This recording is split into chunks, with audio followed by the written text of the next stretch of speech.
नमस्कार दोस्तों, स्वागत है आप सभी का एक बार फिर से हमारे YouTube चैनल पावर पॉइंट अड्डा पे।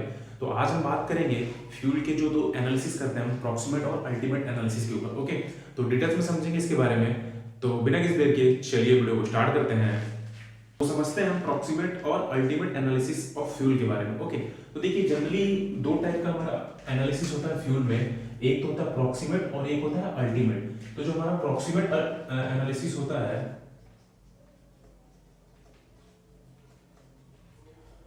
प्रॉक्सिमेट एनालिसिस हमें बॉलर डिजाइन के लिए हेल्प करता है, और जो अल्टीमेट होता है वो हमें बॉलर इफिशिएंसी वगैरह के लिए हेल्प करता है।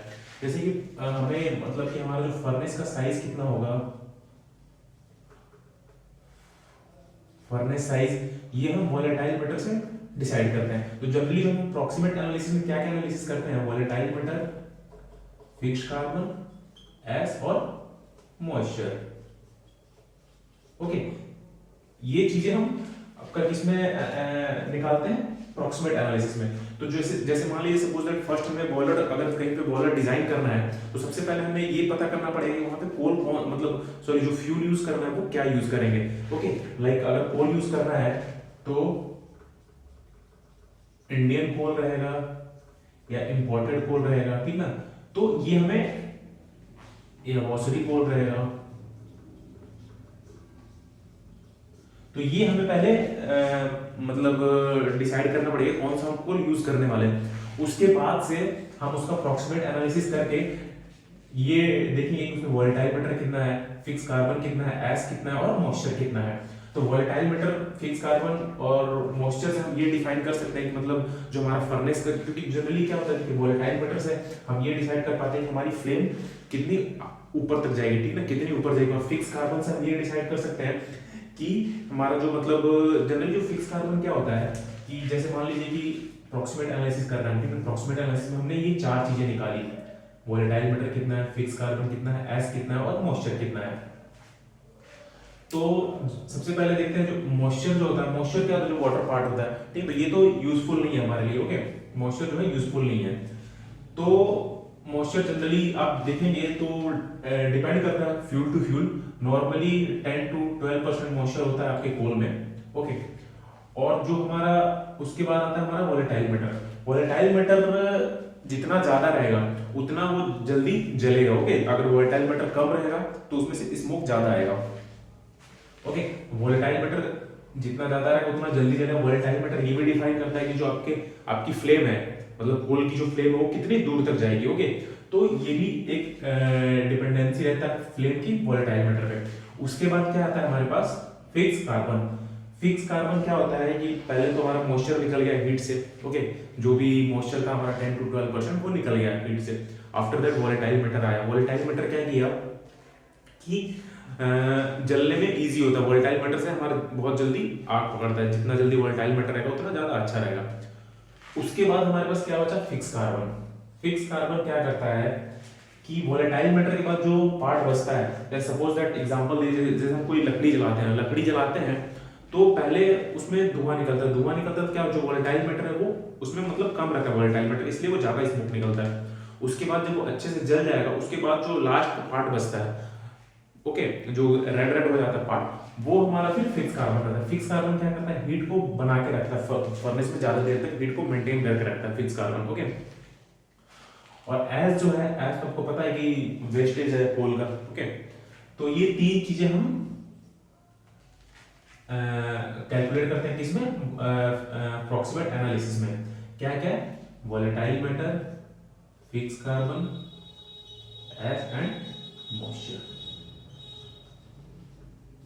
तो ये हमने देखा जनरली कि जो वोलेटाइल मीटर होता है हमारा वो 25 to 30% होता है इंडियन कोल में। फिक्स कार्बन होता है हमारा वो 30 to 45% होता है। एस जो होता है वो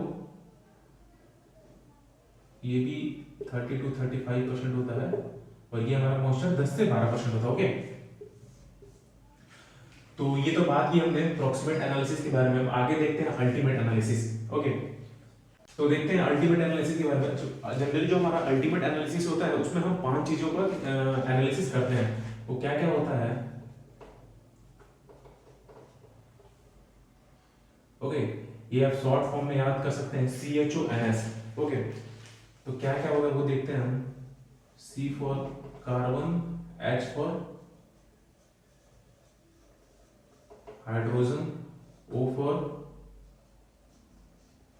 oxygen, N for nitrogen, S for sulphur. Okay, तो 5 चीजों का एनालिसिस हम करते हैं किसमें, आपका अल्टीमेट एनालिसिस में। तो जो हमारा अल्टीमेट एनालिसिस में, तो जो हमारा अल्टीमेट एनालिसिस होता है वो हमें यूजफुल होता है किसके लिए, अगर हमें बॉयलर की एफिशिएंसी निकालनी है इनडायरेक्ट मेथड से, उसके लिए हमें यूजफुल होता है। ओके, और कितना हमें मतलब इससे हम ये भी एनालिसिस करेंगे कितना हमें एक्सेस एयर वगैरह चाहिए और कितना थ्योरेटिकल एयर चाहिए, वो उसके लिए भी हमें अल्टीमेट एनालिसिस की जरूरत पड़ती है। तो देखिए कार्बन जो होता है, कार्बन हमारे फ्यूल में जितना ज्यादा होगा उतनी ज्यादा हीट वैल्यू होगी, ठीक ना। कार्बन से जितना ज्यादा परसेंटेज ऑफ कार्बन होगा उतनी ज्यादा हमारी हीट वैल्यू होगी फ्यूल में। सेकंड है हमारे पास हाइड्रोजन। हाइड्रोजन है हीट देता है, बट इसमें क्या होता है कि मॉइस्चर लॉस भी होता है। ओके, ऑक्सीजन के साथ मिलके क्या H2O बनाता है, जिससे हमारा मॉइस्चर लॉस होता है हाइड्रोजन का। तो अगला जो हमारे पास वो है ऑक्सीजन। ऑक्सीजन क्या करता है, हीट तो नहीं देता। अगर मान लीजिए ज्यादा ऑक्सीजन है फ्यूल में ऑलरेडी, तो उससे हमारा जो कैलोरीफिक वैल्यू है वो डिक्रीज हो जाएगा। ओके, जीसीबी जो है वो कम हो जाएगी। नेक्स्ट है हमारे पास नाइट्रोजन। नाइट्रोजन क्या करता है, हीट तो नहीं देता है, बट क्या करता है कि ये कंबस्टन होने के बाद नॉक्स फॉर्मेशन करता है। ओके, क्या होता है, नॉक्स फॉर्मेशन होता है। और नेक्स्ट हमारे पास सल्फर। सल्फर क्या करता है, सल्फर कंबस्टन होने के बाद SO2 SO3 फॉर्मेशन करता है, जिससे क्या होता है कि हमारा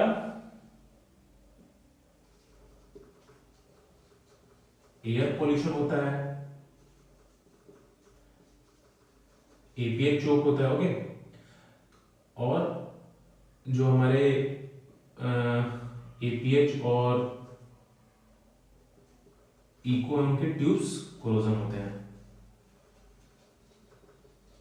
ओके, तो ये देखा हमने अप्रोक्सीमेट एनालिसिस और अल्टीमेट एनालिसिस ऑफ फ्यूल के, जो फ्यूल का जो हम दो एनालिसिस करते हैं। तो जो अप्रोक्सीमेट एनालिसिस होता है वो हमें जनरली किस में हेल्प करता है, अप्रोक्सीमेट में हम क्या निकालते हैं, आपका MVAF, M for moisture, V for volatile matter, A for S, F for fix carbon. और अल्टीमेट में हम क्या करते हैं, CHONS, carbon, hydrogen, oxygen, nitrogen and sulphur. तो जो हमारा अप्रोक्सीमेट एनालिसिस होता है, हम मतलब अप्रोक्सीमेट एनालिसिस हम ये डिसाइड कर सकते हैं कि हमारा जो फर्नेस का विड्थ कितना होगा, ओके, फर्नेस की हाइट कितनी रखनी है, वो हम जनरली अप्रोक्सीमेट एनालिसिस हमें हेल्प करता है इन सब की कैलकुलेशन के लिए। और दूसरी साइड देखेंगे अल्टीमेट एनालिसिस, तो उसमें हम क्या क्या करते हैं, कार्बन, हाइड्रोजन, ऑक्सीजन, नाइट्रोजन और सल्फर, ये हमें हेल्प करते हैं बॉयलर की एफिशिएंसी निकालने के लिए। और at the time boiler design हमें ये इंश्योर होना होता है कि हमें कितना एक्सेस एयर चाहिए, कितना थ्योरेटिकल एयर चाहिए। ओके, तो ये सब हमें अल्टीमेट एनालिसिस से मिलता है। ओके, तो एक शॉर्ट फॉर्म भी इसको याद रखने के लिए आप देख सकते हैं CHONS और अप्रोक्सीमेट में MVAF। और ये भी ध्यान रखिए ये हमारा डिजाइन मतलब बॉयलर फर्नेस हाइट के लिए, और फर्नेस ब्रेथ। ओके, अगर मान लीजिए ग्रेट है तो ग्रेट के भी ग्रेट का मान लीजिए लेंथ एंड विड्थ, इन सब में ये डिजाइन हेल्प करेगा अप्रोक्सीमेट एनालिसिस। और अगर अल्टीमेट एनालिसिस की बात करेंगे तो हमें efficiency by indirect method, okay, और efficiency by indirect method and excess air, theoretical air calculation, इन सब के लिए हमें हेल्प करते हैं ये दोनों analysis. Okay, approximate and ultimate very important role play करता है बॉयलर डिजाइन के टाइम पे और बॉयलर ऑपरेशन के टाइम पे भी। ओके, तो आई होप ये वीडियो आपको समझ में आ गई। वीडियो कैसा लगा जरूर बताएं, वीडियो को लाइक करें, चैनल को सब्सक्राइब करें, अपने दोस्तों के साथ जरूर शेयर करें।